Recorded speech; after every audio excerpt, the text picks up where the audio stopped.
Hola, ¿qué tal? Buenas noches.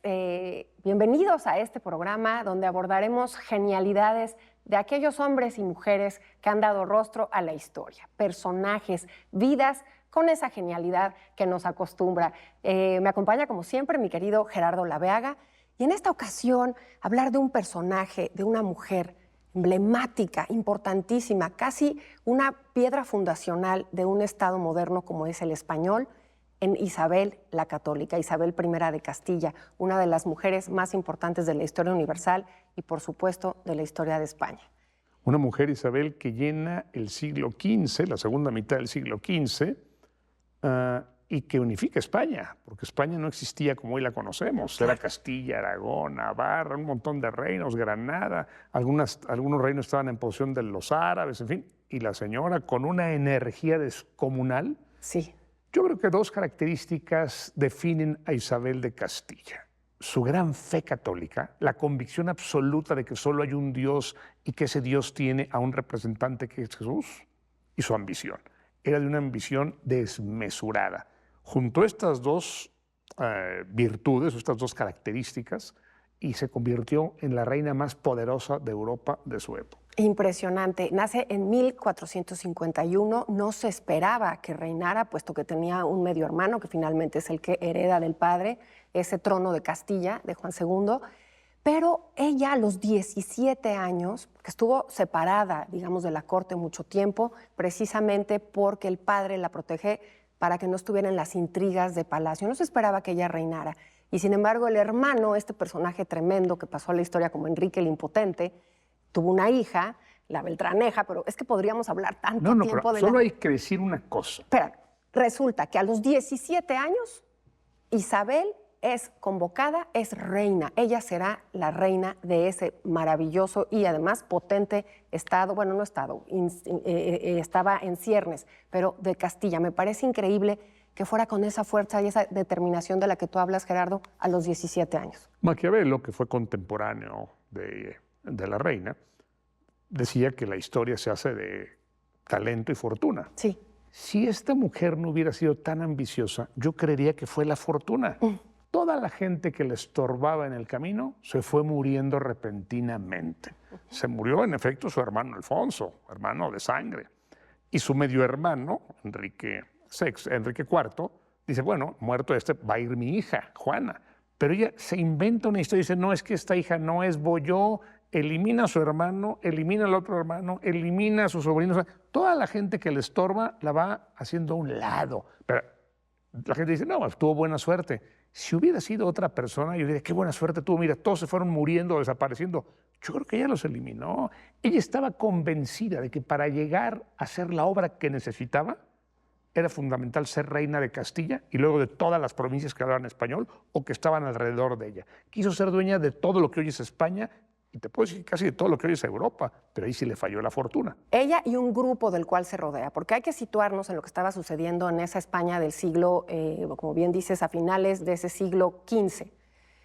Cuando los reinos estaban buscando expulsar a esos árabes que estuvieron 776 años, todavía quedaba de ese califato, quedaba Granada.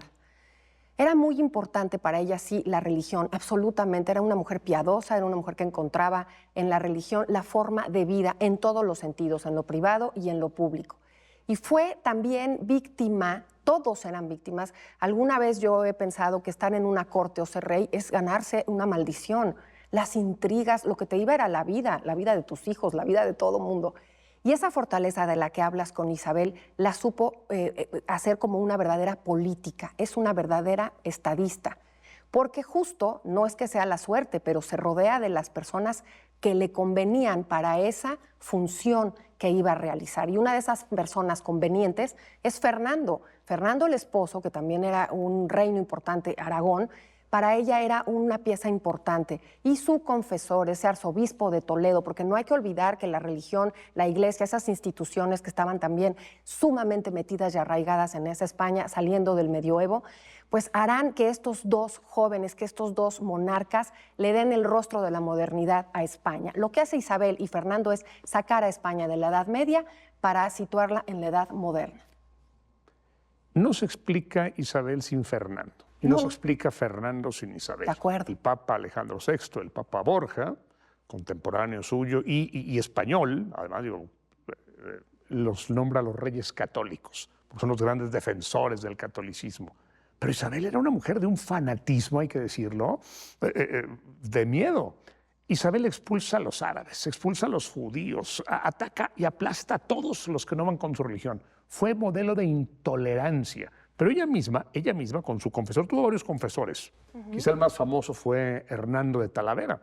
Hernando, antes de que fuera reina, le pedía que se hincara en la confesión. Y ya siendo reina, dice la reina, ya soy la reina, me voy a confesar, de rodillas.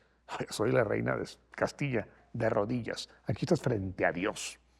Isabel, con todo su orgullo y todo su poder, se hinca, porque tiene que confesarse ante Dios. Y luego tuvo otro, al que nombra el arzobispo de Toledo, una de las figuras más geniales de España, Francisco Jiménez de Cisneros, el cardenal Cisneros, monstruo entre los monstruos en política, un viejo que mantuvo toda la unidad cuando estaba desmoronando ya lo que habían hecho los reyes.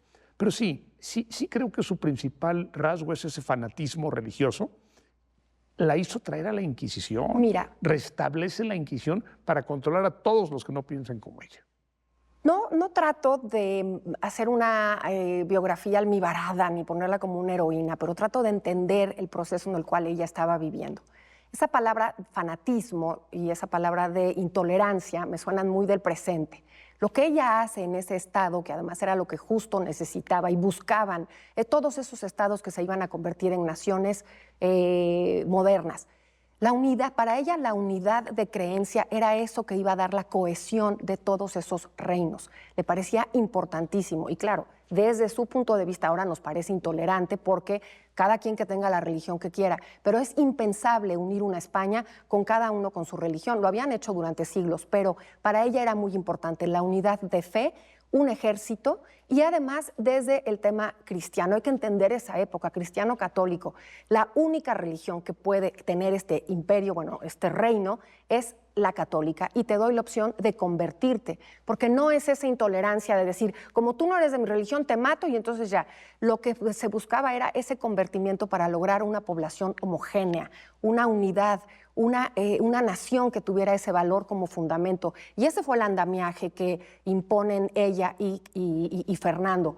Les dice a los judíos, les dice a los árabes, conversión o expulsión. Es brutal, es tremendo, le cambia el rostro a Europa, le cambia el rostro incluso a Nueva España. Llegarán miles de judaizantes encriptados para continuar con su religión, pero lo que a ella le quedaba muy claro es que de manera administrativa, política y además de raíz tenían que tener, primero, ese ejército modernísimo que era un solo ejército y, lo más importante, una unidad en la fe.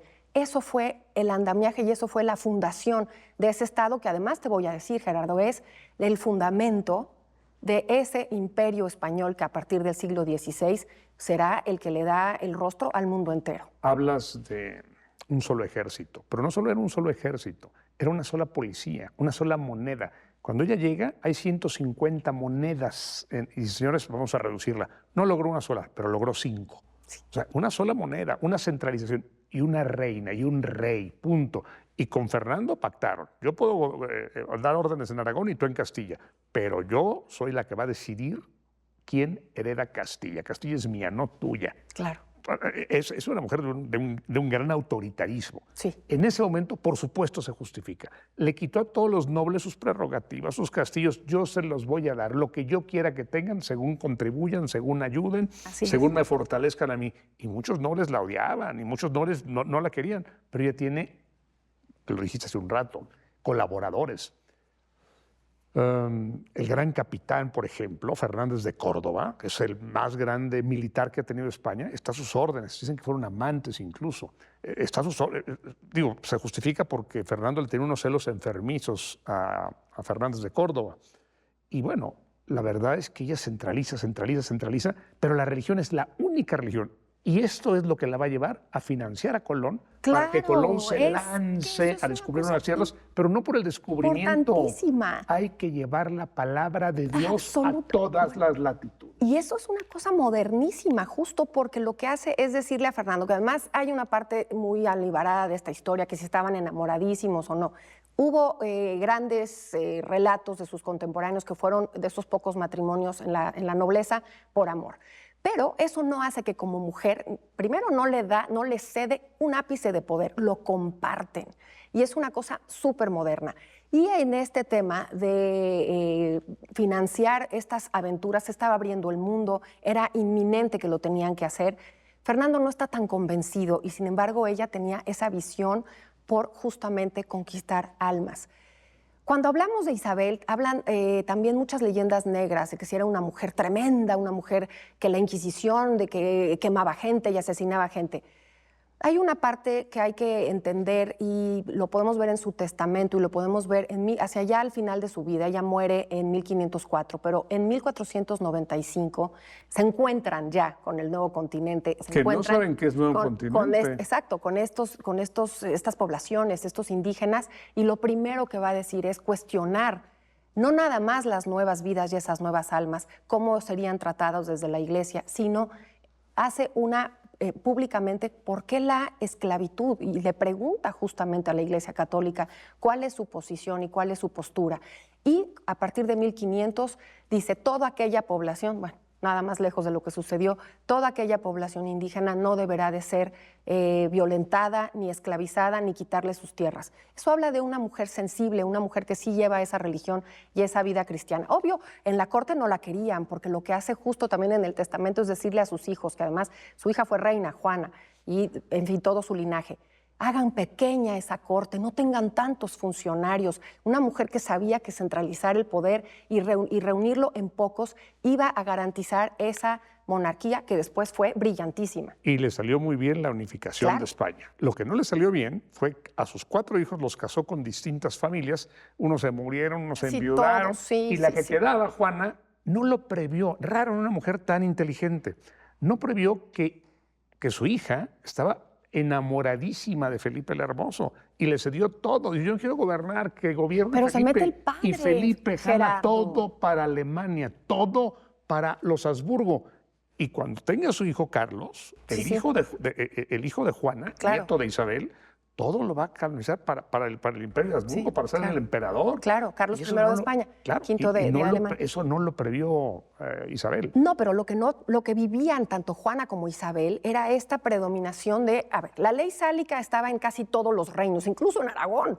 Entonces, que reinaran las mujeres eso era algo complicado. No, pero cuando muere Isabel y queda Fernando, hay muchas biografías y hay muchas investigaciones en que Fernando le dice a Juana, de alguna manera tratará de llevar el poder hacia un hombre. Era lo correcto, era lo que se esperaba, era lo que finalmente... Eso lo esperaba Isabel de No, Castilla. Isabel ya estaba muerta. No, Isabel estaba muerta. Sí, pero, cuando Juana, es su padre incluso, Fernando. No, yo estoy de acuerdo con lo que estás diciendo. Ella se entrará demasiado. Y Fernando, y su padre Fernando y su marido la meten en un convento y la encierran. Claro, la encierran. Pero ella dijo, no se peleen por mí. Si vivió ellos quieren gobernar, que gobiernen. Ya estamos hablando de Juana la Loca. Que pasó la historia como la loca. Eso no le había pasado nunca a la mamá, jamás. Bueno, Isabel no tenía un desequilibrio, muere a los 53 años con las penas personales, pero con la inmensa obra que dio al Estado moderno. Y se nos acabó el tiempo. Déjame decirte algo más. En todas las películas y en los retratos sale hermosísima. Ella y Fernando. Sí, claro. Cuando tú ves los retratos de la época, los dos eran muy feos. No, eso no les quita mérito. Pero los han embellecido en la historia. Bueno, un grandísimo personaje, un personaje genial, una vida genial. Gracias, nos vemos la próxima ocasión. Buenas noches.